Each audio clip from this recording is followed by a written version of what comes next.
Si chiama Pupillia japonica, scarabeo giapponese, ed è il nuovo terrore delle piante arrivato anche nel nostro territorio. Dopo Lombardia, Piemonte, Liguria, Emilia-Romagna e Val d'Aosta, tocca al Veneto.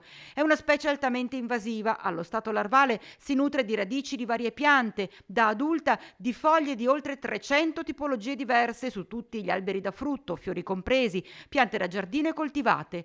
E il fatto che sia stato trovato nell'area della Castellana a ridosso della zona dei vivai di Loria sta preoccupando e non poco, tanto che a Riese i sindaci del comprensorio ed esperti del settore fitosanitario della regione si sono trovati per capire come muoversi per arginare i danni che potrebbe creare l'insetto ed eradicarlo.